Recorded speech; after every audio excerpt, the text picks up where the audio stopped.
Allez, c'est parti donc pour cette première table ronde où on parle du bien-être. Vous l'avez compris, on va parler beaucoup du bien-être au travail autour du cheval. Nous avons le plaisir et l'honneur même, devrais-je dire, d'accueillir le président de la Fédération française d'équitation, votre président, Frédéric Bouix, qui va pour s'exprimer en premier pour ouvrir cette succession de 3 tables rondes.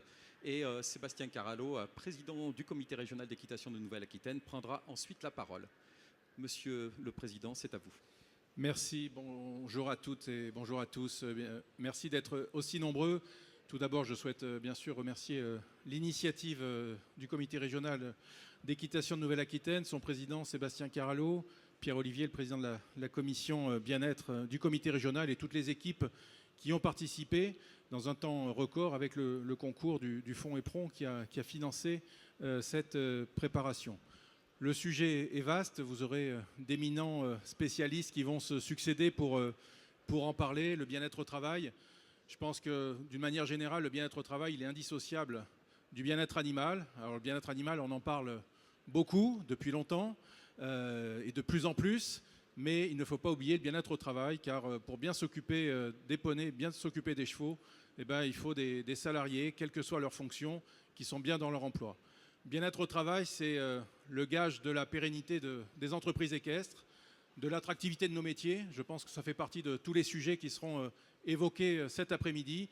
Et en tous les cas, la fédération, les activités équestres en général, le monde socio-professionnel ne peut pas être en marge de ces questions-là, ces questions de société. Nos enfants, petits-enfants ne travailleront pas comme l'ont fait nos parents et grands-parents. Et voilà, on est à une génération de transition et en tous les cas, il est important de mettre les choses sur la table, de les verbaliser. Bien sûr, de s'appuyer sur les travaux scientifiques, quel que soit le domaine, pour faire progresser, en tous les cas proposer des outils aux dirigeants, aux employeurs, parce qu'on parle d'emploi, donc on parle d'employeurs. Et en tous les cas, il ne s'agit pas de stigmatiser les employeurs, mais en tous les cas, au niveau de la fédération, de leur donner les moyens de se réaliser dans leur entreprise et en tous les cas, de faire au mieux avec l'ensemble des collaborateurs qu'ils appellent à leur côté pour faire pratiquer l'équitation au plus grand nombre. Vous savez que c'est la première mission des Poney Club et Centres équestres, fabriquer des cavaliers. Donc bonne conférence à toutes et tous. Merci par avance aux nombreux intervenants. Et je laisse la parole au président du comité régional. Alors, je pense qu'on peut vous applaudir, Président. Frédéric Bouix, donc président de la Fédération française d'équitation, et désormais Sébastien Carallo, micro, président du CRENA.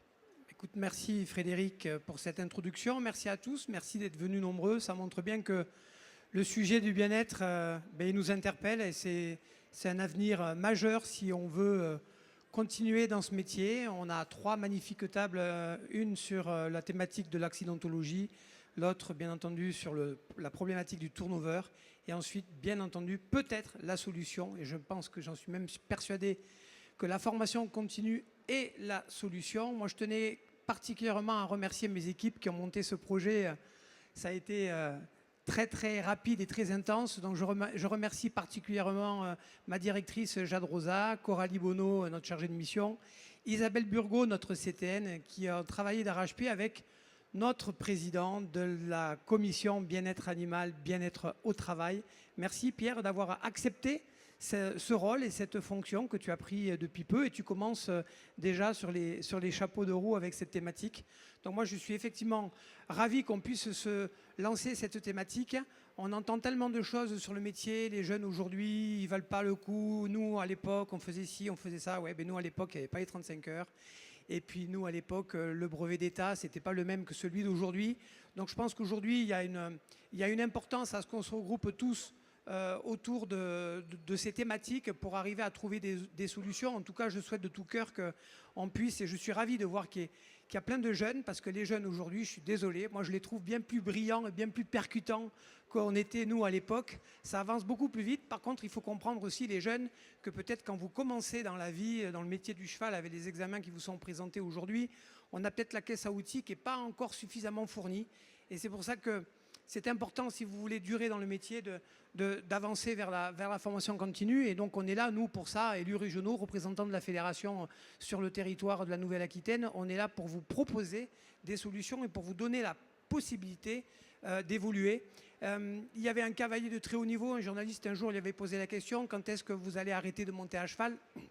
Ce cavalier-là, lui a répondu, un cavalier habitué au Salon du Cheval, au jumping de Bordeaux. Ce cavalier a dit « J'arrêterai de monter à cheval quand j'aurai l'impression de ne plus apprendre ». Ce cavalier-là était John Whittaker. Donc je pense qu'on a beaucoup à apprendre et on apprend tous les jours des chevaux.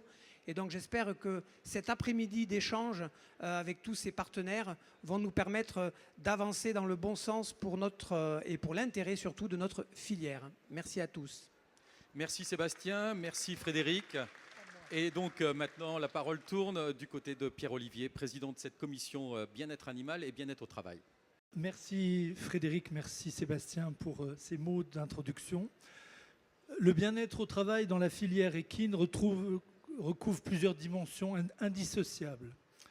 Il s'agit bien sûr de préserver la santé et la sécurité des professionnels, en réduisant les risques, en améliorant l'ergonomie des postes et en adaptant les organisations de travail. Mais il s'agit aussi de redonner de l'attractivité au métier, de sécuriser les parcours professionnels en améliorant et de permettre à chacun de profiter, de se projeter durablement dans la filière. Et il s'agit enfin de transmettre, de former, d'accompagner l'évolution des pratiques dans un secteur où les techniques, les connaissances et les attentes évoluent très rapidement. Autrement dit, parler du bien-être au travail, c'est parler à la fois de prévention, d'organisation, de management, de formation et de vision collective pour l'avenir de la filière. Les objectifs de ce colloque aujourd'hui, il a été conçu comme un temps d'échange, de réflexion et de construction collective. Notre objectif n'est pas seulement de partager des constats, mais de croiser des regards, et en particulier ceux des professionnels de terrain, ceux des experts, des partenaires institutionnels et des acteurs de la formation et de la prévention. Ce que nous voulons, c'est identifier des leviers d'action concrets, des bonnes pratiques déjà existantes, mais aussi ouvrir des pistes adaptées à la diversité des métiers et des structures de la filière équine. Les 3 tables rondes qui structureront cet après-midi illustrent cette ambition. La première table ronde sera consacrée à l'accidentologie et à la pénibilité. Elle abordera sans détour les risques professionnels, les accidents de travail, mais aussi l'usure physique et mentale. Nous y parlerons prévention, organisation du travail, équipement, mais aussi culture de la sécurité, car prévenir les risques, c'est avant tout une démarche collective. La deuxième table ronde portera sur l'attractivité, les conditions de travail et le turnover. Comment attirer de nouveaux professionnels? Comment fidéliser les salariés et limiter les ruptures de parcours? Comment accompagner les exploitants pour les aider à faire face aux mutations et aux difficultés? Comment valoriser les métiers et les compétences? Autant de questions cruciales pour assurer le renouvellement des générations et la stabilité de nos structures. Enfin, la troisième table ronde sera dédiée aux enjeux de la formation continue. Dans un secteur en constante évolution, la formation tout au long de la vie est un levier majeur du bien-être, de la professionnalisation et des adaptations. Elle permet de sécuriser les parcours, de prévenir les risques, mais aussi, et c'est très important, de redonner du sens et des perspectives professionnelles. Donc je tiens à adresser mes remerciements les plus sincères à l'ensemble des intervenants qui, dans un temps contraint, ont travaillé, produit, réfléchi, partagé. Et vraiment, très sincèrement, je les en remercie. Parce que ce qui nous intéresse, c'est qu'ils partagent leur expertise, leur expérience, leur regard sur ces sujets parfois complexes, mais ô combien essentiels. Formons le vœu que cet après-midi soit riche en échanges, en débats constructifs et en perspectives nouvelles, que chacun y trouve des éléments de réflexion, des outils et aussi l'envie de poursuivre le travail engagé bien au-delà de ce colloque. Nous souhaitons que chaque table ronde dessine les contours d'actions concrètes à mettre en place pour avancer collectivement vers des perspectives positives en termes de bien-être au travail dans la filière. Bon après-midi. Voilà, je pense qu'on peut vous applaudir très fort. Et merci Pierre pour l'énergie que tu as déployée ces derniers jours, ces dernières semaines pour l'organisation en un temps record de ces tables rondes. Nous allons donc lancer la première de ces tables rondes, la table ronde, comme vous le voyez, qui porte sur les accidents et la pénibilité du travail dans notre filière, la filière équine. Comprendre, prévenir et agir. Et j'appelle donc les intervenants que je vais vous présenter dans quelques instants à nous rejoindre sur le podium. Donc Gérald Fouga pour la MSA de Charente. Allez-y, on peut déjà les applaudir. Cyril Gott, responsable de la prévention MSA pour le 47, pour le Lot-et-Garonne. Marjorie Géva, qui est ergonome. Corinne Foulonneau, donc, qui témoignera. Tu restes là pour l'instant? Ok. Benoît Arosco pour le GHN. Et je garde également, tu montes sur le... comme tu veux, ou comme Corinne, tu viens tout à l'heure. Donc, Michael Varlio pour l'élevage de Riverland. Je vous propose donc de débuter cette première table ronde. Vous l'avez compris, la thématique porte autour de l'accidentologie, de la pénibilité au travail, comme vous l'a dit Pierre-Olivier. Les premiers à s'exprimer seront donc les représentants de la MSA, Gérald Fouga et Cyril Gott, donc, qui vont vous donner quelques éléments, tout d'abord pour débuter, quelques éléments factuels, quelques éléments clés pour ouvrir cette première table ronde, et en particulier sur l'accompagnement MSA en santé et sécurité au travail. Je vous laisse la parole, messieurs. Bonjour à tous, moi je suis Cyril Gott, responsable du service prévention des risques professionnels à la MSA, donc dans Dordogne, Lot-et-Garonne, et donc on va vous présenter un petit peu l'activité de notre service un peu spécifique, pas forcément connu au niveau du régime agricole. Bonjour, moi c'est Gérald de Fouga, je suis conseiller en prévention MSA des Charentes et je m'occupe particulièrement de la Charente-Maritime dans mes activités de conseiller en prévention. Donc on va vous présenter le service santé-sécurité au travail, les actions du service santé-sécurité au travail et on vous présentera un peu l'accidentologie qu'on connaît dans cette filière. Donc dans les services de santé-sécurité au travail que vous retrouvez dans chaque MSA de France, vous retrouvez médecins, conseillers en prévention et infirmiers en santé au travail. Donc notre objectif c'est d'accompagner les entreprises sur la problématique de l'accidentologie et des maladies professionnelles. Donc l'objectif du service, c'est bien sûr faire diminuer tout ce qui est accident et maladies professionnelles et le maintien dans l'emploi, puisqu'on intervient aussi également avec Cap Emploi sur des études de poste de personnes en reconnaissance de qualité de travailleurs handicapés pour les maintenir en activité. Donc, sur la démarche, donc on accompagne les entreprises à leur demande. Bien souvent, c'est des missions qu'on réalise sur le terrain à la demande des entreprises sur l'accompagnement DU, par exemple, documents uniques, très souvent, ou au niveau de l'accidentologie sur des enquêtes accidents du travail. Donc, on va vous présenter un peu les différents accidents du travail qu'on retrouve dans le milieu hippique. Donc, ce qu'il faut savoir, c'est que la filière hippique, c'est quand même un des secteurs où il y a le plus d'accidents. C'est le premier secteur en termes de fréquence d'accidents du travail chez les salariés. C'est le deuxième secteur en fréquence d'accidents du travail chez les non-salariés. Donc ça a un impact sur le taux de cotisation accidents du travail que vous avez sur les fiches de paye, parce que l'accidentologie du travail est payée à 100% par les employeurs.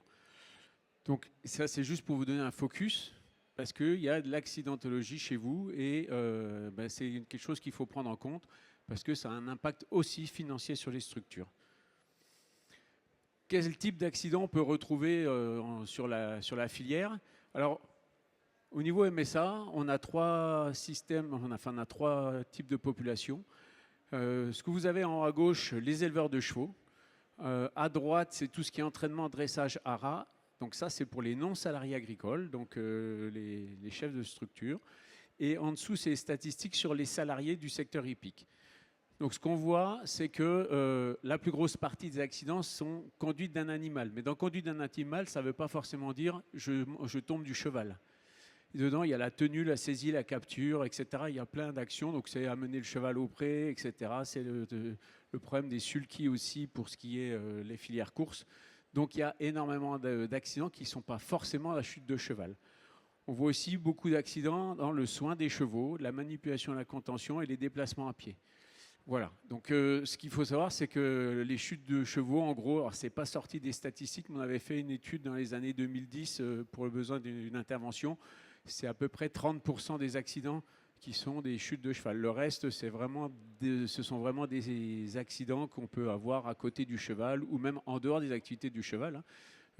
Des débroussailleuses, la conduite du tracteur, ça fait partie des activités dans les structures équestres et ça, c'est le genre d'accident que l'on peut trouver. Juste pour compléter, moi je m'alerte aujourd'hui, de plus en plus j'ai des demandes d'accompagnement et où je retrouve des personnes en situation de mal-être au travail, notamment des responsables de structures équestres qui du coup augmentent pas leurs coûts et prennent des chevaux en complément et se retrouvent avec des heures de travail pas possibles. Et se retrouvent en mal-être aujourd'hui au travail. Ça m'inquiète parce que de plus en plus de personnes seules qui sont sur leur centre équestre et qui sont en grosse difficulté, plus. Donc là aussi, c'est notre rôle aussi de les accompagner pour essayer de trouver des solutions. Alors, des solutions qui peuvent être sur l'organisation de travail, on re-questionne un peu le travail ensemble, et puis on essaye de les accompagner par rapport aussi... on essaye de prendre en compte la structure, comment aller financièrement, puisque c'est pas toujours évident hein, de relever la tête quand financièrement on n'est pas bien. Donc voilà, c'est moi je m'inquiète aujourd'hui sur ce constat-là que je fais de la filière. Donc sur les différents accompagnements qu'on peut faire, donc on intervient auprès des établissements scolaires beaucoup, où on intervient sur différents sujets. Par exemple, sur les lycées Saint-Antoine, je ne sais pas s'ils sont dans la salle, mais on intervient avec des intervenants extérieurs sur préparer, par exemple, des bourrages. C'est une action qui est accidentigène pour les jeunes. Et donc, on essaye de leur apporter des armes par rapport à ça. Donc, on fait intervenir des intervenants extérieurs, comme Educorse, par exemple, Anthony David. Sur la préparation mentale de ces jeunes aussi, où on fait intervenir Julia Pardon, par exemple. Enfin, c'est des formations que prennent en charge la MSA et qui, je pense que plus on intervient auprès des jeunes, plus on leur donne des armes pour faire face demain à leur activité de travail. Et ce que vous disiez tout à l'heure, c'était important, c'est de dire aujourd'hui, demain, vous allez rentrer dans le travail, vous allez avoir des horaires, vous allez avoir effectivement des heures de travail avec parfois des manipulations de charges importantes, des contraintes physiques importantes. Il faut les préparer physiquement aussi. Donc c'est pour ça qu'on les accompagne aussi sur de la préparation physique. Les futurs cavaliers également. On fait très souvent intervenir Karim Lagouag sur la préparation physique. Voilà, tous ces intervenants, pour nous, c'est important parce que c'est des professionnels qui parlent aux professionnels. Alors, c'est pas moi, Gérald de Fouga, qui vais vous donner des leçons. Je suis conseiller en prévention, je ne monte pas à cheval. Par contre, je connais bien la filière pour passer du temps sur le terrain. Du matin au soir, très souvent je suis sur le terrain. Je ne m'occupe pas que de cette filière-là, je suis dans la filière ostréicole aussi. Et très souvent, je suis par exemple à la Palmyre sur l'hippodrome à 5h du matin avec les LAD. Et on travaille en fait avec les entraîneurs comme Thomas Fourcy, Guillaume Macaire, etc. Et j'apprends de tout ça, j'écoute. Je questionne les employeurs, je questionne aussi les salariés et on essaye de trouver ensemble des solutions. Et je pense que c'est le futur, c'est de travailler surtout ensemble et non pas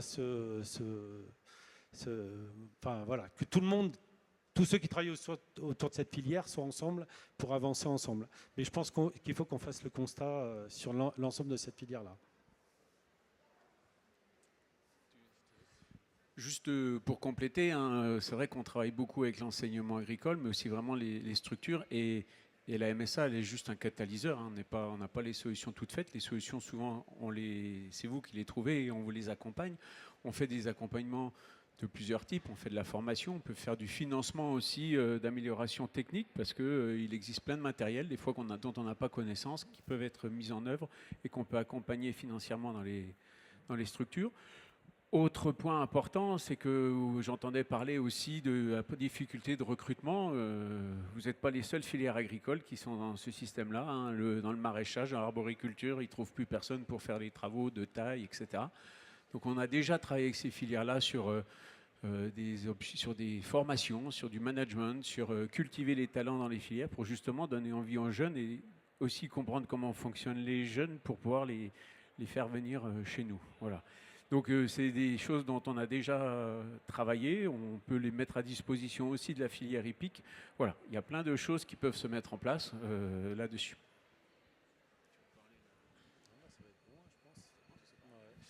Juste pour compléter par rapport à ce que disait Cyril, effectivement, il existe des petites aides financières, deux types d'aides financières, les AFSE pour les exploitants, les AFSA pour les exploitants employeurs de main-d'œuvre et ce qu'on appelle des contrats de prévention, voilà, où on peut accompagner financièrement les entreprises sur du matériel éventuellement qui améliore les conditions de travail. Donc voilà. Donc ça, vous pouvez solliciter les services. Alors on en reparlera, je pense qu'il y aura des questions par rapport à ça, sur le choix et sur les fonds qui sont disponibles. Mais voilà, ça fait partie aussi de l'accompagnement MSA. On parle souvent de la MSA sur les cotisations. Et en fait, je pense que la MSA fait beaucoup plus que des cotisations. L'accompagnement, il est vraiment, quand on connaît les services de santé et qui font appel à nous, généralement, c'est plutôt positif. Eh bien, merci messieurs. Merci. Je pense qu'on peut vous applaudir. Merci pour toutes ces informations. La MSA, de toute façon, vous restez avec nous. Il y aura forcément tout à l'heure un échange qui va s'instaurer autour de ce thème. Vous avez parlé de solutions, d'aide financière et de matériel. Ça fait partie des sujets qu'il faudra absolument qu'on évoque à nouveau. Alors désormais, la parole va être à Marjorie Géva. Elle est consultante ergonome, c'est-à-dire intervenante en prévention des risques professionnels, référencée en tant qu'ergonome sur le réseau APS-PM de la Fédération française d'équitation. Et Marjorie, vous avez la parole. Peut-être dans un premier temps expliquer ce qu'est un ergonome pour commencer. Ah, oui. Eh bien oui, une question que probablement beaucoup de gens se posent cet après-midi. Bonjour. Bon, alors déjà, comme vous allez l'entendre, je ne viens pas d'ici. Hein, Le micro près de la bouche. le micro près de ma bouche, comme une glace. C'est D'accord. comme une glace à la vanille, le micro. Excusez-moi, je ne suis pas habituée à ce genre d'exercice. Et comme vous pouvez l'entendre à mon accent, je viens de Marseille. Voilà, une Marseillaise. Alors, c'est vrai qu'on me demande toujours, mais un ergonome, mais qu'est-ce que c'est? Tu es quoi? Agronome? Ergothérapeute? Non. Un ergonome, c'est un consultant qui s'occupe d'aller étudier véritablement les conditions de travail. Et nous, on est véritablement des ergonomes orientés travail, travail et encore travail. Donc, je voulais aujourd'hui vous présenter tout d'abord la démarche ergonomique et ensuite faire un petit point sur les DUERP. Ce n'est pas une insulte, un DUERP, je vous promets. Donc, la démarche ergonomique, qu'est-ce que c'est? C'est adapter le travail à l'homme et non pas l'inverse. Pendant des années, tout a été fait, construit, les machines, tout pour ce qu'on appelle l'homme dans le sens humain moyen. Donc, un homme de sexe masculin mesurant 1,75 m. C'est grosso modo l'homme moyen, ou à l'époque. Et on devait rentrer dans ce cadre-là. L'ergonome, en fait, ce qu'il veut faire, c'est vraiment partir du terrain pour aller adapter le travail à l'homme et non l'inverse. Dans quel but? Préserver la santé, la sécurité et la longévité professionnelle, réduire la fatigue, la douleur, les accidents et améliorer l'efficacité et la qualité du travail. Parce que bien sûr, les patrons, ils vont être aussi très contents que tout s'améliore, que ça soit en qualité, en efficacité. Et si en plus ça peut se faire en respectant les bonnes conditions de sécurité, mais tout le monde est gagnant. Donc, le but, c'est de concevoir des situations de travail plus sûres, plus fluides et plus durables. Alors des fois, je peux entendre dire, mais les ergonomes, enfin tous les gens qui réfléchissent aux conditions de travail, vous êtes dans des bureaux et vous ne connaissez pas nos conditions. En fait, les ergonomes viennent directement sur le terrain avec vous. Vous démarrez à 3 h du matin, on démarre à 3 h du matin. Vous finissez à 22 h, on finit à 22 h. C'est un dimanche aussi. Et je suis cavalière. Donc je sais aussi que dans mes chevaux, on sait quand on commence et on ne sait jamais quand on finit. Donc un ergonome, c'est quelqu'un qui va être véritablement orienté terrain, terrain, terrain, terrain. Après, bien sûr qu'on va réfléchir dans notre coin, mais on va déjà venir voir vos conditions. Donc on va venir faire des observations sur le terrain. On va venir analyser les flux. Quand je dis les flux, ça peut être les flux de circulation, des humains, des chevaux. Vous avez une livraison de foin. Quel jour ça se passe? Comment? Quelles sont les zones de stockage? Et surtout, pour nous, ce qui est important, ergonome, c'est d'être à votre écoute, d'aller vraiment vous poser des questions, voir vos besoins, vos difficultés. Et le but, c'est toujours d'aller essayer de trouver pourquoi il y a un écart entre ce qui est prévu et ce qui se passe vraiment. Parce qu'on est d'accord que ça se passe rarement comme il était prévu au début. Le but n'est pas de juger, le but est de comprendre pourquoi, à un moment donné, vous faites comme ça plutôt qu'autrement. Et d'essayer d'aller y apporter des solutions. Alors, quand on fait un diagnostic ergonomique, on a souvent ce qu'on appelle 3 leviers d'action. La première, c'est celle à laquelle vous pensez souvent un petit peu tous quand on vous pose la question. Vous nous dites, oui, mais moi, il me manque du matériel, on aimerait bien une brouette électrique, motorisée, ce genre de choses. Donc, le premier des leviers, j'ai raison. Absolument. Ah, Corinne adore les brouettes, donc on peut parler aussi des brouettes. On a un sujet brouette. Je peux avoir un sujet brouette aussi. Donc en fait, la première des solutions, le premier levier d'action d'un ergonome, ça va être des solutions d'ordre matériel, technique. Mais quand je dis matériel et technique, ça veut dire aussi que pour être sûr que ça soit bien utilisé, il faut faire participer aux salariés au choix du matériel. Je vais vous prendre un exemple tout bête, dans ce qu'on appelle les EPI, équipements de protection individuelle. Est-ce que ça vous viendrait à l'idée, en tant qu'employeur ou en tant que directeur d'école, de lycée, agricole ou quoi que ce soit, d'aller imposer le même casque pour monter à cheval à tout le monde? Je ne pense pas. Vos cavaliers, ils ont des casques, alors de tailles différentes, ça jusque-là, ok, mais ils vont avoir des casques de marques différentes, de formes différentes, parce que vous allez être bien dans tel casque et monsieur dans un autre casque. Il n'y a pas de problème par rapport à ça. Et pourquoi par rapport aux chaussures de sécurité, on ne va pas faire la même chose? Pourquoi on va imposer le même modèle à tout le monde? En fait, si on veut que les EPI, que le matériel soit correctement utilisé, déjà, une des clés, c'est de comprendre le besoin de ce matériel et de faire participer aux gens à ce matériel, au choix du matériel. Ensuite, ben forcément, si on a du matériel, c'est bien beau, mais encore faut-il savoir l'utiliser. Donc, c'est la partie formation. Formation au matériel. Formation continue. Moi, des fois, je vois arriver dans des écoles ou dans des CAP de palefreniers soigneurs des jeunes qui, en fait, ont envie d'approcher les chevaux, mais ne me connaissent pas. Donc, pourquoi pas partir sur de la formation si c'est un de vos besoins qui est identifié. Et l'autre solution, c'est de partir des fois sur de l'organisation. L'organisation, pourquoi? Parce qu'en mettant tout à plat et en ayant un regard extérieur, on peut se permettre des fois de se dire, mais en fait, si on réorganise les choses comme ça, si on redistribue les tâches de cette manière, ben là, peut-être qu'en fonction des problématiques qu'on aura identifiées, on arrivera à diminuer les accidents de travail et à améliorer la qualité de vie au travail. Ça, c'est une démarche ergonomique. Et toujours en fonction de votre terrain, sans jamais juger. Et je voudrais terminer par un outil qui est souvent trop peu utilisé. Le DERP, DUERP, document unique d'évaluation des risques professionnels. Alors, qu'est-ce que c'est que cette horreur ? Est-ce que c'est une contrainte administrative ou est-ce que c'est un vrai outil de prévention? Ben moi, j'ai envie de vous dire que c'est un vrai outil de prévention, à tel point que, même sur le PowerPoint, on a un truc illisible qui est apparu, je ne sais pas pourquoi. En fait, c'était pour vous dire, où j'avais marqué, attention, C'était pour vous dire, un DUERP qui reste au placard ne vous servira strictement à rien.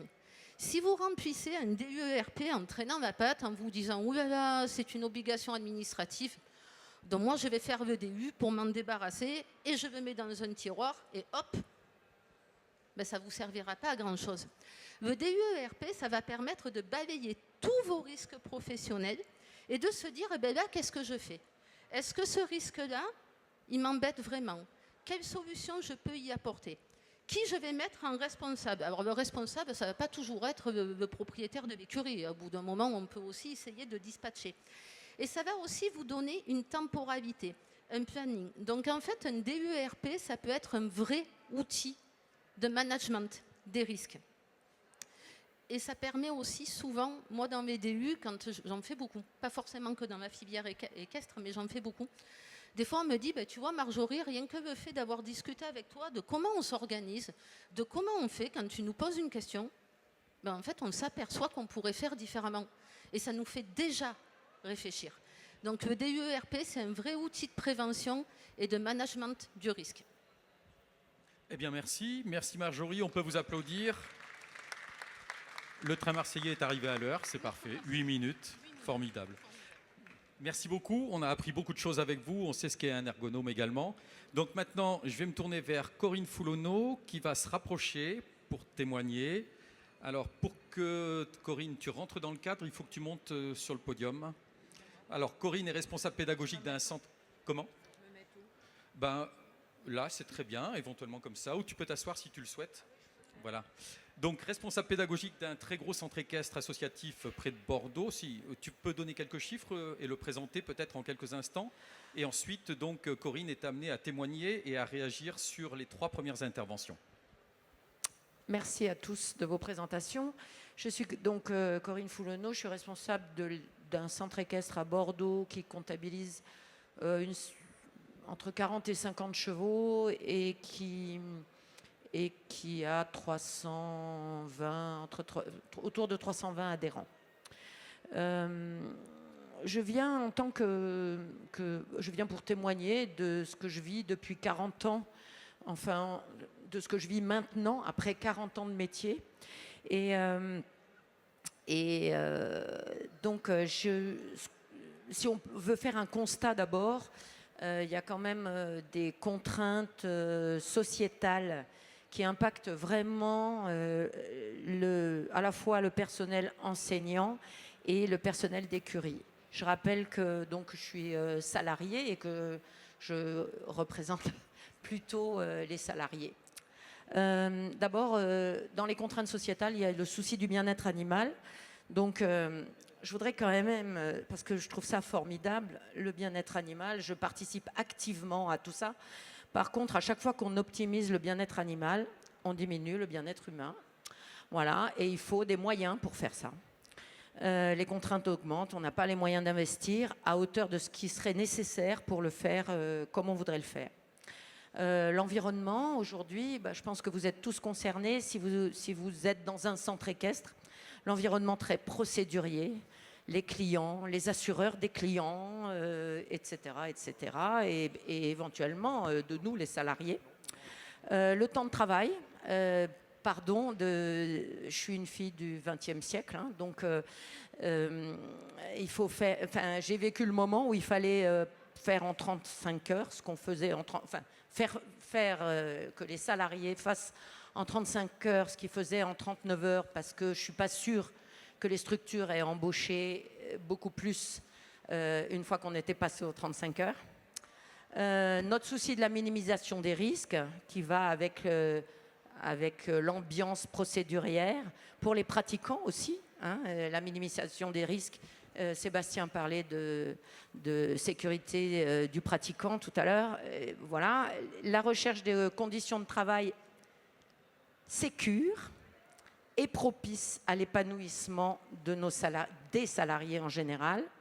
Recherche d'ergonomie, la santé au travail, voilà. Et des salaires peu attractifs, malgré parfois des compétences exigées qui sont importantes. Des compétences et des responsabilités. C'est très C'est une grosse responsabilité de s'occuper d'un cheval en général, du cheval d'un propriétaire en particulier. Et également, je dirais, de façon plus empirique, la vision du travail par la génération Z, parce que notre secteur est peu attractif, parce que les salaires ne sont pas en rapport, parce que la pénibilité, et parce que leur vision du travail, c'est un constat, on ne peut pas aller contre, ça suffit de dire, je vais essayer de ne pas dire avant c'était mieux, parce que ce n'est pas vrai d'abord, et puis parce que de toute façon ça ne sert à rien, parce que la société évolue comme ça, il faut qu'on s'adapte. Moi je suis cadre salarié, donc j'ai une équipe, je suis perpétuellement tiraillée entre les problèmes de pénibilité, les salaires bas des employés, les contraintes financières des employeurs qui n'ont pas les moyens d'investir, et malgré tout ça, malgré les contraintes dont on a parlé précédemment. Alors, je reconnais que nous, les salariés des centres équestres, puisque j'essaye de parler en leur nom, on dit toujours, mais nous, c'est pas pareil, parce que nous, on a des chevaux, parce que nous, on travaille beaucoup plus, parce que... Bon, j'essaye de ne pas faire ça. Mais malgré tout, si on cherche des solutions, on peut acheter du matériel, on peut organiser mieux le travail, mais il faut avoir le temps de prendre du recul pour regarder notre travail comme il est. Et ce n'est pas évident parce que pour nous, ce n'est pas pareil. Et aussi, on peut, ce que disait Sébastien tout à l'heure, on peut monter en compétences dans plein de domaines grâce à la formation. Alors, si j'ai bien compris, messieurs, c'est la MSA qui est responsable de la formation des salariés en matière de sécurité. Est-ce que j'ai bien compris? Pas vraiment. Non, mais c'est-à-dire, c'est pas les OPCO qui forment. D'accord, on en reparlera tout à l'heure. Moi, ce que je voudrais savoir, alors j'ai des questions à poser à la MSA. Je suis content de pouvoir discuter avec Corinne, eux. on a prévu 15 minutes de débat après, donc je crois que tu lances le débat là déjà. D'accord. Garde tes questions pendant 15 minutes. Ok. Je voudrais juste... alors j'ai fini. Ah ben, je suis désolé. C'était des questions pour... Bon, alors on garde et les je les questions garde pour tout à l'heure. pour la table ronde. On va faire réagir Benoît Roscoe pour le GHN, puis ensuite Michael Varlio. Et puis après, on fera tourner la parole. En effet, tu vas pouvoir sortir tes questions. J'en ai aussi. Je pense qu'il y a plein de questions qui vous viennent à l'esprit. J'ai beaucoup aimé cette question-là, le bien-être animal versus le bien-être de l'être humain qui travaille autour du cheval. Ça, c'est un vrai sujet, je pense, qui est très important. Il y a aussi le sujet du DU que vous avez évoqué. Voilà, je pense qu'il y a pas mal de choses qu'il faut qu'on débatte dans quelques instants sur cette table ronde. Donc, Benoît Roscoe, maintenant pour le GHN, on vous écoute. Bonjour à tous. Donc, je suis Benoît Roscoe, je suis gérant de centre équestre au sud d'Angoulême et délégué Nouvelle-Aquitaine pour le GHN, qui est le groupement épique national, qui est le syndicat des entreprises équestres. Donc tout ce qu'on a entendu jusqu'à présent est vraiment très très intéressant, et Corinne là, qui vient d'intervenir, elle a pointé plein de points qui, pour le chef d'entreprise que je suis, comme beaucoup bon nombre de mes collègues, pas mal de soucis et de difficultés auxquelles nous sommes confrontés. Évidemment, une grosse majorité des centres équestres sont des petites structures, qui fonctionnent avec souvent peu de salariés et qui forcément, et surtout depuis quelques années, ont des difficultés à remplir les reprises, et donc financièrement, c'est des fois un petit peu plus compliqué. Ça ne veut pas dire que la sécurité des salariés ainsi que la formation passe après. C'est avant tout pour nous la sécurité des salariés, la bonne conduite et la bonne marche de notre entreprise. Quand vous avez, comme moi, un salarié et un apprenti, s'il y en a un des deux qui se fait mal, c'est toute l'organisation de l'entreprise qui est mise à mal, et évidemment, ça devient très compliqué. pour rebondir un petit peu sur ce qu'on parlait, depuis quelques années, depuis une quinzaine d'années maintenant que je suis chef d'entreprise, j'ai connu l'époque où on faisait plein de déclarations papier qu'on envoyait par courrier. Maintenant, il y a Internet. Mais en fait, plus on nous impose des choses et des contraintes et des rapports. Et alors, le DUERP, c'est vrai que c'est vachement bien, c'est un superbe outil. Mais dans le quotidien, où chaque matin, on appuie sur Reset, chaque matin, on repart à zéro, quelle que soit l'heure, on a nos cavaliers, on a les chevaux, voilà. Donc, tous les matins, on repart de zéro, et ce qui est difficile, c'est de prendre du recul. Moi, je suis installé en Charente, et j'étais même pas au courant qu'il y avait dans le service de la MSA, pourtant je cotise depuis quelques années moi aussi. Donc je pense qu'il y a des liens, il y a des ponts à créer entre les différents intervenants. Et une journée comme ça, je trouve que c'est vraiment très très intéressant. Mais je pense qu'on ne peut plus rester dans notre coin. Et je pense que le bien-être des salariés, c'est aussi la bonne santé des entreprises. Et la bonne santé des entreprises, elle ne peut continuer que si les salariés sont eux aussi en bonne santé. Et pour terminer, pour un dernier mot, pour moi qui est délégué du GHN, évidemment, ce que vous avez dit en début d'intervention, le bien-être du dirigeant, du dirigeant de centre équestre, pour en connaître et pour en croiser beaucoup, en ce moment, c'est pas toujours évident. Et évidemment que ça fait baisser un peu le moral et la vigilance de tous les jours. Voilà, le cheval... le dernier cheval qu'on rentre du marcheur ou qu'on rentre du paddock le midi avant la pause, ou comme j'ai pris l'autre jour mon salarié à mettre la longe au-dessus de l'encolure pour faire 200 mètres. On aura beau avoir malheureusement des chaussures de sécurité, un casque, des gants, une armure, on n'est pas à l'abri de cette espèce de petite lassitude et de cette perte de vigilance qui malheureusement souvent font les accidents. Voilà. Merci beaucoup Benoît. Je pense qu'on peut vous applaudir en effet. Nous allons maintenant avoir Michael Varlio qui va nous rejoindre puisque vous avez eu le témoignage d'une responsable d'un grand centre équestre. Michael Varlio qui représente l'élevage de Riverland. Alors, bonjour. Bonjour Michael. Alors on peut peut-être commencer d'abord, est-ce que vous pouvez présenter Riverland? Enfin je suppose que tout le monde connaît la fixe de Riverland, mais en chiffres. En chiffres, c'est entre 350 et 400 chevaux, 80 naissances par an, et différents pôles, c'est-à-dire qu'on a un pôle élevage avec des responsables élevage vétérinaires. Après, nous avons la partie débourrage et préparation des jeunes chevaux, et la partie sport après 5, 6, 7 ans et plus, quoi. Et ça veut dire combien de salariés pour faire tourner 300 à 400 chevaux? On est entre 15 et 20 selon l'activité. 15 et 20. En termes d'accidentologie, en termes de... Est-ce que vous avez eu malheureusement des accidents, des situations un petit peu complexes, un petit peu borderline avec vos chevaux? Bien sûr qu'on a des accidents. Plus on a de chevaux, plus on a de personnel, et on est soumis à ce genre de situation. Et on essaye de faire en sorte qu'on en ait le moins possible. Oui. Et alors, par exemple, le document unique, c'est quelque chose que vous percevez comment en tant que dirigeant d'un grand élevage? Le document unique, ça fait partie des obligations des entreprises, à partir du moment où il y a du personnel. Ouais. Absolument. Ça prouve, vous êtes en règle, c'est ça que ça veut dire. Oui, Est-ce que c'est un problème de suivi également? Moi, je connais une exploitation viticole dont je ne donnerai pas le nom, pas loin d'ici, pour lequel le DU n'a pas été mis à jour depuis 5 ans. Je ne donnerai pas le nom à la MSA. Mais voilà.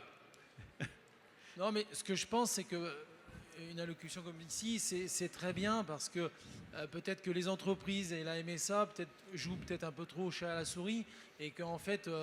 peut-être qu'il y a des appréhensions justement par rapport à des normes et à toutes ces choses-là, ou auquel cas on a eu déjà des échanges. Et je pense qu'à la limite, plus on a d'échanges, nous, sur le terrain, on peut faire partager la problématique que nous pouvons rencontrer, comme aussi l'évolution. On parle d'évolution, l'évolution aussi des écoles, du personnel. Moi, je prends des apprentis. C'est vrai que les apprentis... dans les conventions, n'ont pas le droit de travailler les week-ends. Donc voilà, est-ce qu'il ne faudrait pas, à un moment donné, vraiment faire voir la réalité des choses aux élèves. Ça permettrait peut-être qu'il y en ait qui perdent moins de temps à l'école si à la fin sur le terrain, ça leur plaît pas ou moins. Vous voyez ce que je veux dire?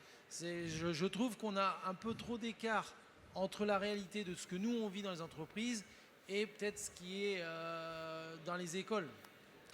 Et est-ce que vous ressentez cette question, ce débat entre le bien-être animal et le bien-être des salariés ou du responsable de centre hippique ou d'éleveur que vous êtes, comme on l'a ressenti, y compris quand on a préparé cette table ronde? Concrètement, à ce que vous pouviez dire, c'est que je ne suis pas complètement d'accord, c'est que je pense que le bien-être animal peut apporter aussi du bien-être au travail.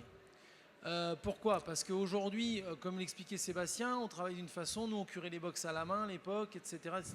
Aujourd'hui, je pense que quasiment toutes les écuries ont mécanisé tout ça. Et c'est de réadapter les bâtiments, réadapter la fonctionnalité du quotidien qui peut rendre aussi, nous je le vois à l'élevage, on le fait un peu moins sur les chevaux de sport parce qu'ils ont tendance à manger peut-être un peu trop, mais avoir pour 2 box des room-ballers, un room-baller pour 2 box, et ce qui fait que c'est moins de pénibilité parce que c'est pas du foin à mettre tous les jours à la main et tout ça. Et le cheval, lui, a le foin à volonté. Donc ça fait partie, je dirais, une double action. Bien-être, du bien-être au travail et du bien-être animal. Donc vous avez réfléchi en quelque sorte l'ergonomie de vos bâtiments, de vos structures, on peut le dire comme ça? Oui, à la fonctionnalité. La fonctionnalité pour les chevaux et pour les gens qui y travaillent. Forcément, ça vous a coûté un petit peu d'argent. Vous avez trouvé des financements parce qu'on avait dit cet après-midi, en particulier sur cette table ronde, qu'on essayait d'apporter des solutions concrètes également. Est-ce que vous avez trouvé, vous, Michael, comme Corinne ou comme d'autres, des solutions, y compris en termes de financement, des petits trucs, des choses comme ça que vous pourriez partager? Et quand on a monté notre bâtiment d'élevage, qui est important, qui fait 3600 mètres carrés il y a une dizaine d'années maintenant, on avait eu les aides de la région qui nous ont accompagnés dans ce projet-là. Et après, le reste des bâtiments, on l'avait directement adapté, je l'avais assez pensé directement, assez fonctionnel. Vous l'aviez pensé et vous aviez été accompagné pour le penser? J'avais pas mal pensé tout seul. J'ai pensé aussi observer, je voyage beaucoup, observer ce qui se fait ailleurs à l'étranger. Et c'est vrai que dans les pays nordiques, ils ont de l'avance. À l'époque, il y a 15-20 ans, ils avaient déjà pas mal d'avance sur nous par rapport à la fonctionnalité, la distribution des aliments, du foin, l'enrubanage, etc. Et est-ce que vous avez 2-3 astuces à partager, pratiques comme ça, là, qui vous viennent à l'esprit? Moi, j'ai eu la chance de visiter Riverland il y a quelques années, donc je sais que vous êtes, vous êtes au top, on va dire. Au top, je sais pas, on n'est jamais, c'est toujours une remise en question permanente et de s'adapter à tout ce qui se passe, à ce que vous dites, à faciliter la commodité au travail, etc. Après, les astuces, c'est de réfléchir à ce qui est en place. Il y a des fois, il n'y a pas d'énormes travaux à faire pour réhabiliter certains bâtiments, certaines écuries, et voilà. Ok, très bien. Alors, peut-être qu'on peut redonner le micro à Corinne maintenant, qui avait donc une tonne de questions. Tu veux réagir? Oui, alors attendez. Il n'y a que 2 micros, donc il va falloir qu'on s'organise pour faire tourner la parole. Je voulais juste réagir par rapport à ce que vous disiez. C'est vrai qu'on n'en a pas discuté tout à l'heure, mais faire appel à un ergonome, c'est particulièrement utile quand on veut en amont d'un projet de construction. Parce que là, du coup, vous nous dites, moi j'ai réfléchi beaucoup tout seul. Ça aurait peut-être été bien de pouvoir réfléchir à 2 ou à 3. Alors vous avez eu la chance ou l'opportunité d'aller voyager ailleurs pour aller voir d'autres structures, et c'est vrai que les pays nordiques ont toujours mis au cœur l'humain dans le travail et sont en avance en ergonomie à peu près dans toutes les disciplines que je connais, tout du moins en ergonomie. Donc faire appel à un ergonome quand on veut repenser ses flux ou quand on veut aller construire une écurie, l'ergonomie de conception est encore beaucoup plus efficace que l'ergonomie de correction, et vous avez fait un plébiscite pour cette ergonomie-là dans votre témoignage, donc merci. Alors Corinne, la parole vous revient puisque vous aviez été frustrée de ne pouvoir poser vos questions. Donc la première question que je voulais poser, c'est j'ai vu qu'il y avait un plan santé sécurité au travail, c'est ça, hein, à la MSA, qui consiste à accompagner les projets de transformation des entreprises et des exploitants dans une démarche participative de ceux qui réalisent et encadrent le travail. Alors, très bien. Accompagner, c'est donc aider les employeurs et éventuellement les cadres à réfléchir, c'est ça? Ensuite, vous avez parlé tout à l'heure d'aider pour acheter du matériel, c'est ça? Et aider à trouver des formations éventuellement pour nous, pour les salariés, c'est ça? Alors la question que je pose, c'est, pardon de dire ça, je vous ai déjà un peu parlé de cette question. Voilà quelle est l'aide financière, à ma connaissance, de la MSA. C'est pour un achat qui améliore le confort au travail des salariés. C'est comme ça que je peux le formuler. Donc, c'est 50% du hors-taxe à hauteur de 3 000 euros. C'est le plafond. Voilà l'investissement, l'aide du régime général de la CARSAT pour des investissements, mais qui sont limités. Mais par exemple, ma brouette à moteur, là, dont on parlait tout à l'heure, ça peut rentrer dans le cadre. C'est 70% du hors-taxe, contre 50%, donc, avec un plafond de 75 000 euros, contre 3 000 euros. Donc, ma question, c'est est-ce que ça sera toujours comme ça? Est-ce qu'il y a une raison particulière pour que le régime général soit mieux loti que nous? Alors, Gérald, Cyril, qui veut répondre? Il y avait plusieurs choses quand même dans ton intervention, il y avait plusieurs sujets. Alors déjà sur les aides financières. Ah oui, c'est vrai que le régime général a des enveloppes beaucoup plus importantes que nous. D'une, parce qu'il gère beaucoup plus d'entreprises et que moins d'entreprises il sollicite. Donc voilà. Nous, comment ça fonctionne? Tous les ans, on reçoit une dotation annuelle de la Caisse centrale. Et c'est un dispositif réglementaire. Donc là-dessus, nous, on ne peut pas déroger à ça. Si on voulait y déroger, en fait, c'est au niveau national, le conseil central ou les conseils d'administration locaux qui font remonter au national qui demanderaient à faire changer la loi. Donc, je vous invite à vous investir dans les élections MSA et de rejoindre les conseils d'administration pour faire changer ça. Nous, on est prêts avec grand plaisir. Juste pour vous donner un titre d'exemple, sur 2 départements comme Dordogne, Lot-et-Garonne, pour toute la filière agricole, on a une enveloppe à peu près de 100 000 euros à distribuer sous aide de 3 000 euros pour les structures qui n'ont pas de salariés. Donc ça fait quand même pas beaucoup de structures agricoles qu'on peut accompagner. Mais on essaye de faire au mieux avec des gens qui ont envie de travailler. Et quand on accompagne, en fait, on n'est pas une boîte aux lettres où on dit tenez, voilà ma facture est payée. C'est-à-dire que c'est un partenariat entre l'entreprise et la MSA, justement pour regarder quelles sont les meilleures solutions pour accompagner l'amélioration des conditions de travail au niveau des salariés. Après, il existe un autre dispositif dont vous n'avez peut-être pas entendu parler, le contrat de prévention, où là, depuis début 2025, la filière épique peut émarger à ce dispositif-là. Alors, on est toujours contraint avec des enveloppes. Et ces enveloppes-là, ça dépend des départements, on les a quand même un peu restreints. Pour de 1 à 10 salariés, par exemple, on est à 20 000 euros maximum. Mais ça dépend de l'enveloppe départementale aussi, puisque c'est pareil. Hein. Je vous donne l'exemple, moi, sur Dordogne-Lot-et-Garonne, j'ai 200 000 euros à distribuer sur toutes les structures. Donc, à coût de 20 000 euros, ça va vite.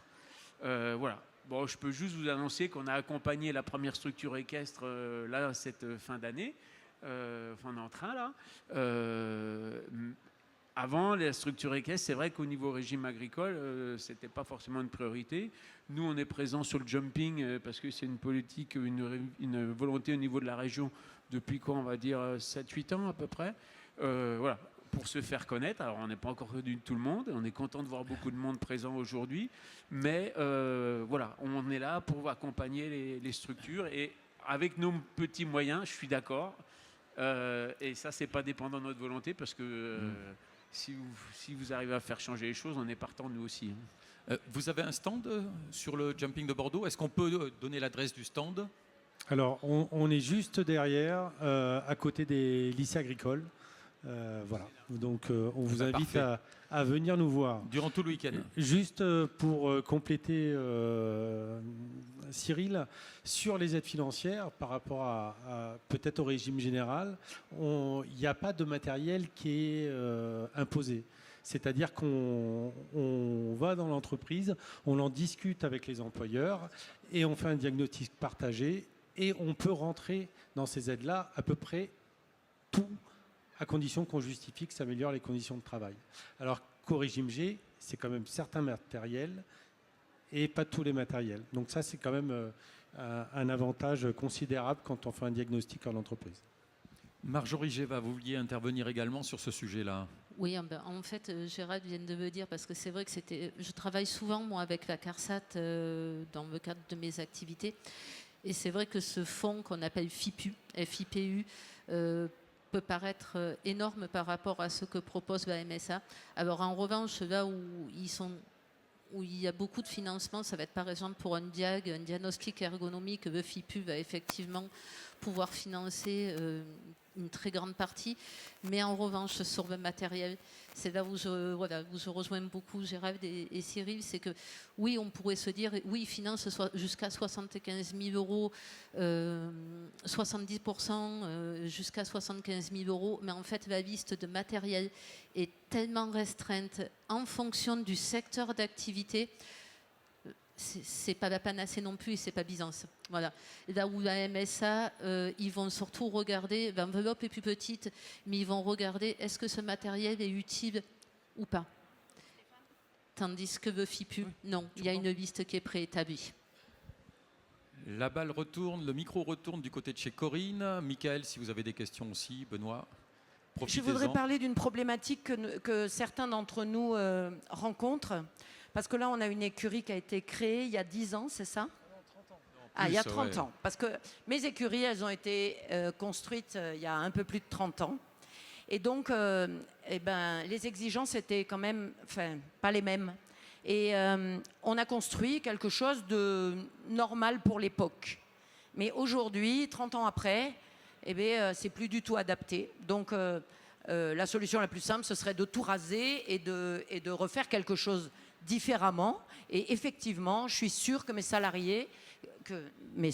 que nous, les salariés, on serait plus heureux dans une structure comme celle-là parce qu'on aurait du travail au moins moins pénible. Je ne dis pas moins, mais au moins moins pénible. Par contre, là, je suis coincée avec mes écuries et donc c'est vrai qu'à coût de quelques milliers d'euros, c'est pas possible de changer ça. Voilà. Et est-ce qu'il y a des moyens en fait de financer un nouveau bâtiment? Ça peut être ça aussi la question et peut-être la solution. Alors, je ne suis pas sûr que la réponse soit du côté de la MSA, mais en tout cas, puisque tu dis il faut tout détruire et tout reconstruire, y compris en y pensant bien comme l'a fait Michael, donc quelles pourraient être les solutions de financement? Alors, on n'a pas toutes les solutions. Nous, ce qu'on peut faire, c'est accompagner. Parfois, on peut faire des petits aménagements qui permettent d'améliorer le quotidien. On n'est pas obligé forcément même d'investir beaucoup d'argent pour améliorer le confort. Après, c'est vrai que si on envisage, et ça peut être une solution, des investissements colossaux qui, sur une structure, sont insupportables financièrement parlant, là, il faut aller chercher des aides. Et malheureusement, les aides, je ne connais pas les aides de la région, tout ça par rapport à ça, mais j'ai tendance à entendre dire que ces derniers temps, tout se raréfie de plus en plus. Donc malheureusement, j'ai pas de solution. Enfin, niveau MSA, nous, voilà, on n'aura pas de. Vous n'avez pas de solution miracle. Qui est propriétaire de votre centre hippique, Corinne? C'est l'association qui est. C'est pas la mairie? Oui, c'est la municipalité. À l'armée? À la mairie, c'est ça, oui. Oui, c'est bien ce qui me semblait. Oui, tout à fait. Ouais, en plus, c'est compliqué là. Oui, vas-y. Par contre, juste, on peut peut-être inviter Corinne à appeler les services santé et sécurité au travail de la MSA à Gironde et notamment le conseiller en prévention, Pierre Malégol, qui se fera un plaisir d'accompagner et de se questionner peut-être ensemble pour essayer de trouver des solutions sur ton exploitation pour les salariés, justement. Des fois, c'est ce que disait Cyril, c'est des petits aménagements, mais qui peuvent améliorer les conditions de travail grandement. Donc, Il faut juste prendre un peu de temps. Et effectivement, alors je reviens sur le document unique d'évaluation des risques. Marjorie le présentait, c'est un super outil. Alors, est-ce qu'on peut le détailler quand même? Parce qu'il y a beaucoup de personnes peut-être qui n'ont pas entendu parler de ce document unique Donc, là, cet après-midi. Est-ce qu'on peut préciser de manière très pédagogique, très simple, ce qu'est le document unique? Rapidement, le document unique, c'est un document qui est obligatoire maintenant depuis novembre 2001, où on vous demande d'écrire en fait toutes les situations de travail à risque que vous avez sur votre exploitation. Et derrière, des mesures de prévention que vous avez réalisées pour éviter ces risques-là. Donc, c'est une cartographie un peu de l'entreprise avec tous ces risques et dedans, ce que vous avez mis en place pour éviter les risques. Voilà, donc c'est obligatoire depuis novembre 2001. Alors, c'est vrai qu'il faut s'y pencher, ça prend du temps.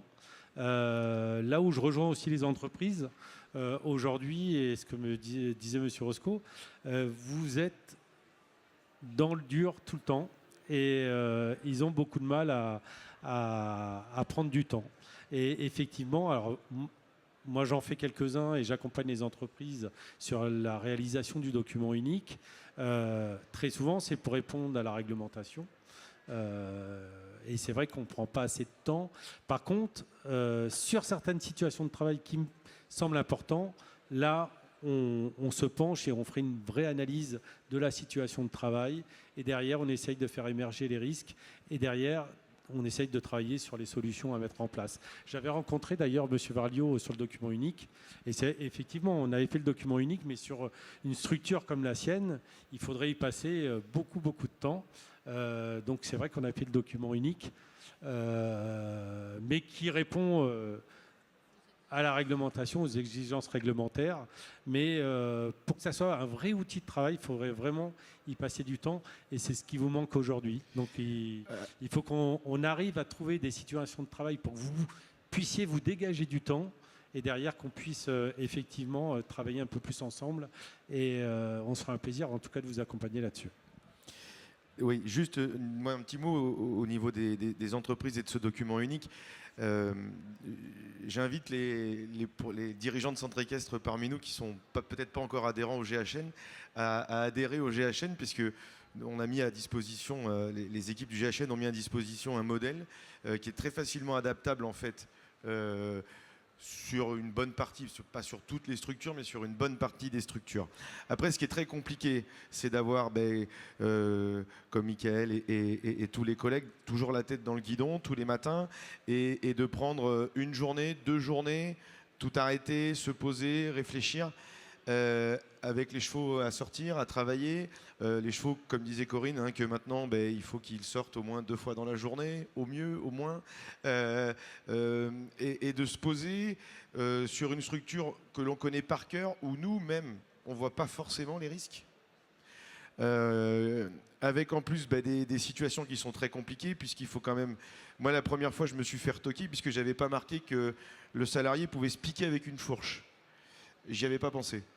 Et voilà, donc c'est des choses comme ça qui sont pas toujours évidentes quand on est, comme moi, chef d'entreprise et pas spécialisé et pas au fait de toute cette problématique. Tu veux? Michael, d'abord peut-être. Pour terminer, il nous reste 2 minutes sur cette première table ronde. Oui, Michael le et puis unique, Marjorie pour terminer. Monsieur Fouga, on avait pas mal avancé dessus. Après, je pense que c'est une habitude aussi à l'utiliser. Plus on l'utilise et c'est comme tout, quoi. Et en fait, moi, au tout début, quand on a commencé, je me suis dit, oh là là, encore quelque chose de compliqué. Et en fait, sincèrement, c'est vrai que nous, on a plus de mouvements dans le personnel. Donc, à chaque fois qu'on a des mouvements de personnel, on en profite pour le réviser et réadapter ou compléter les choses.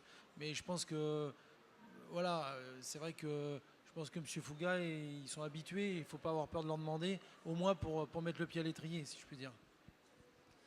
Et juste pour terminer, puisque c'est vraiment ce que je fais le plus, quasiment mes documents uniques, quand je vous disais que c'était un outil de management, c'est qu'en fait chaque situation de travail va être cotée en fonction de la gravité potentielle de la blessure, en fonction de la fréquence et de la probabilité d'apparition. Et ça va vous donner un planning Quand je vous disais c'est un outil de management du risque, c'est que ça va vous donner un planning.